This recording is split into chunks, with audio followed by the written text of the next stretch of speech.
আমার কলেজের সম্মানীয় অধ্যাপক অধ্যাপিকা শিক্ষাকর্মী সকলের উদ্দেশ্যে আমাদের একটা ছোট্ট বার্তা।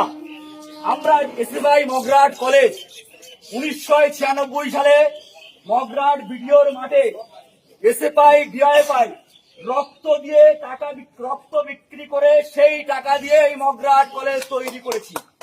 এই মগরাট কলেজ যেদিন আমরা এই মগরাট কলেজ তৈরি করেছিলাম সেদিন আমরা কোনোদিন ভাবিনি যে আমরা এসএফআই করি বলে আমরা কলেজ চালাবো।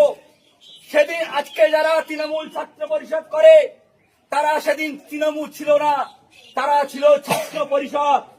সেদিন তারা বলেছিল এই মগরাট কলেজ এখানে পড়াশোনা করলে সার্টিফিকেটটা নকল কিংবা জাল হবে।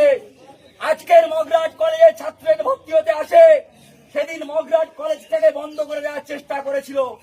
আজকের মগরাট কলেজ যেদিন তৈরি হয়নি, এই এসএফআই ডিআইএফআই মগরাট মুসলিম অ্যাংলো ওরিয়েন্টালে 1996 সালে অ্যাংলোর কাছ থেকে দুটো বিল্ডিং ধার নিয়ে কলেজ চালিয়েছিল আমরা। তখন বামপন্থীরা বলেছিলাম যে এই মগরাট কলেজে মগরাট আবার কলেজ থেকে এই বেলপুর থেকে যুগদিয়া থেকে হোটর থেকে আমার মা বোনেরা যারা গরিব পরিবারে তারা বাড়িতে পান্তা খেয়ে কলেজে আসবে, তারা 20 টাকা খরচা করে ধ্রুবচাঁদ কলেজ হালদার কলেজ বারাসতে যাবে না, তারা ফকিরচাঁদ জায়বন্ডার বাড়ি যাবে না, তারা বারিপুর কলেজ যাবে না। আমার বোনেরা আমার ছোট ছোট ভাইরা তারা মগরাটে পড়াশোনা করবে, এটা ছিল আমাদের স্বপ্ন। সেদিন তৃণমূলেরা সেই স্বপ্ন বলেছিল এই কলেজ থেকে যারা পাশ করবে তাদের সার্টিফিকেট জাল হবে। বলুক আপনারা বুকে হাত দিয়ে বলুন কোন ছাত্রছাত্রী সার্টিফিকেট জাল হয়েছে? হয়নি। তারপরে আমরা দীর্ঘ সময় ধরে এই মগরাট কলেজে এসএফআই পরিচালনা করেছি। এই যে দেখা পাচ্ছেন গাছগুলো দেখা পাচ্ছেন, এই গাছগুলো আমরা তৎকালীন জিএস সানোয়ারের নেতৃত্বে 2007 সালে আমরা এসএফআই বাড়িতে এই গাছগুলো আমরা লাগিয়েছিলাম।